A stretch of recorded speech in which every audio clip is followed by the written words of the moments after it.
پاکستان علاقائی کشیدگی میں کمی کے لیے فعال کردار ادا کرتا رہے گا۔ بعض علاقائی عناصر دہشت گردی کو ہائبرڈ وارفیئر کے ہتھیار کے طور پر استعمال کر رہے ہیں۔ پاکستان دہشت گردی کے خلاف جنگ میں صفِ اول پر رہا ہے۔ پاکستان نے دہشت گردی کے خلاف جنگ میں بے پناہ انسانی اور معاشی قربانیاں دیں۔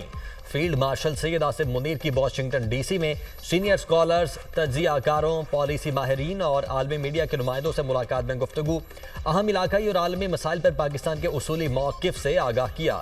سید آصف منیر نے مارکہ حق اور آپریشن بنیان مرصوص کے حقائق اور تجزیات سے امریکی ماہرین کو آگاہ کیا۔ خطے میں امن و استحکام کے لیے پاکستان کے غیر متزلزل عزم پر روشنی ڈالی۔ فیلڈ مارشل نے پاکستان میں آئی ٹی، زراعت، معدنیات اور قدرتی وسائل سمیت بے شمار مواقعوں سے آگاہ کیا۔ مشترکہ خوشحالی کے لیے عالمی شراکت داروں کو ان شعبوں میں تعاون کی دعوت۔